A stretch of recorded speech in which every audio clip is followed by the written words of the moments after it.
Well, Leah, welcome back to Jersey. It's good to have you back on the island. It's good to be here. And no problems at any airports this time, hopefully. No problems this time. And this may be one of the first times I haven't been questioned due to flags put on my name by Jersey. But it seems in the last couple of years things have gotten a little bit easier, and Jersey immigration has actually been very responsive, and I thank them for that. We did have a couple of times where UK Parliament had to make some inquiries, but it seems that most of that has passed. That's good. It's good to hear something positive to start with. The purpose of your visits to Jersey now was to be here for the publication of the Child Abuse Committee of Inquiry's report. It's been delayed. Firstly, I suppose, what are your thoughts on this delay of the report?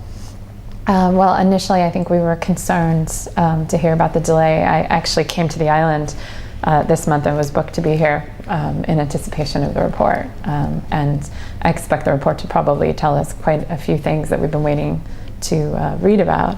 But I think if this is what it takes to do it right, it was a very complex, almost 3 years now of this inquiry, and if this is what it takes to put it together and come up with a result that makes sense and is thorough, then I think so be it.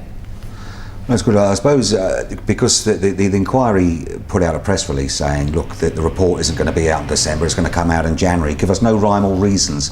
I suppose, if it's to be a little bit critical of the inquiry, was it really fair on the abuse victims and survivors to say, look, you're not getting your report and we're not telling you why? Could they have handled that a little bit better?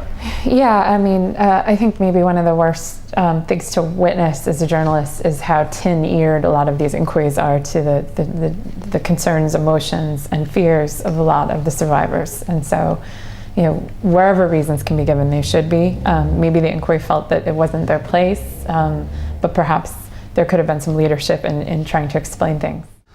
So if we can just talk about the final report for when it does actually come out.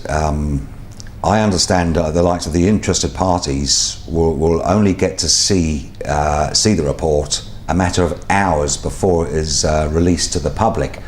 This is all to do with maximalisation and the rest of it. Do you have any thoughts on this? Yeah, so let's talk about the report. We understand, and I believe you've got this from your sources too, but we understand that the report will be given a little bit of a sneak preview by the interested parties. We'll get to see the report first, but we understand it will only be hours given to them. And then the term, we should say what maximalization means.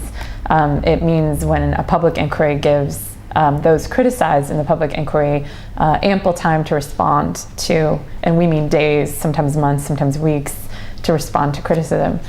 This inquiry was not maximalized, and the idea was to allow those criticisms to be put to people before this stage. In the public hearings. Yes, and also I understand privately people were told if they were being criticized and were given a chance to say more to those criticisms as they were putting the final steps together. So the sneak preview should only be a few hours. What we're hoping is that this will be presented very transparently, very openly, very freely, and that the results can be viewed by the public as soon as possible.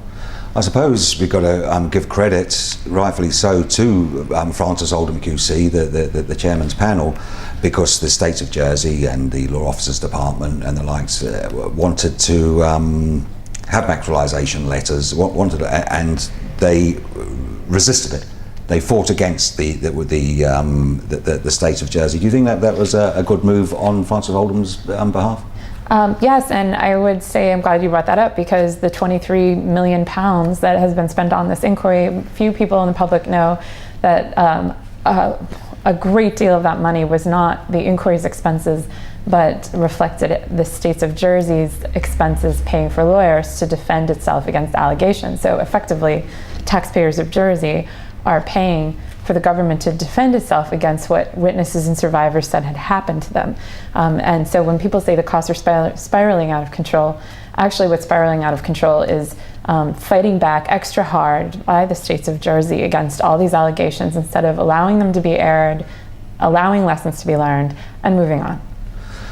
I suppose when you put it like that, I mean, it doesn't really give us much hope to believe that lessons have been learned if the states of Jersey are still resisting this sort of stuff. It doesn't give us a lot of hope, does it? Well, I was pleased to hear that Judge Oldham instructed the interested parties on the states of Jersey side that the inquiry would not be honoring extra legal expenses paid for them to fight against the final results of the report. So the inquiry refuses to approve any of those expenses, even if they are incurred. The states will have to approve of those separately. It will not be part of the inquiry budget. So she certainly has an opinion about it. She doesn't feel that there should be continuous fights with no end. She clearly drew a line, and I think maybe she was wise to do so. I wonder if I could just ask you also, because obviously we've got the UK independent child sexual abuse inquiry going on. Now, I suppose in fairness, we have been holding this care inquiry, the Jersey Oldham inquiry, to task over the past. But in comparison with the UK CSA inquiry, they've done pretty well, the Oldham review, hasn't it? I think Judge Oldham has possibly done, at least so far, what no one else has been able to do. Is that fair? Yeah. And I don't know what she's had to go through to do it, but I can say, just as somebody who's had to research a lot of this, and it's not been easy, I assume she's gone through some personal sacrifice as well. So I suppose, because obviously my readers and viewers will know that you were writing a book, obviously, and you've come over here to see the Care Inquiry's report that hasn't been published yet. So where did your book fit amongst all this? Well, the book will be the conclusive step in this project. It's really important to let everyone who needs to speak, including witnesses, survivors, but also the states of Jersey, the departments in the states, politicians, and Judge Oldham to look at the information and vet it, and then also make conclusions. So I'll be going through all of that as part of this book. And I think we're going to be looking really closely, as this report comes out, for purposes of the book, at how people respond to the results, whether lessons are learned, and who's part of the solution and who continues to be part of the problem. As in who, when you say people, how they act, what sort of people are you talking about here? Well, I mean, the leadership of Jersey, and there have been certain leaders who've come and gone, as we know, but there's some who have stayed and continue to influence the process. So I think anyone who's played a role in how the abuse allegations were addressed legally, anyone who's played a role politically, and anyone who's played a role in finding solutions or actually blocking the truth from coming to light, will find that their legacies are going to be cemented by how they choose to respond to this report.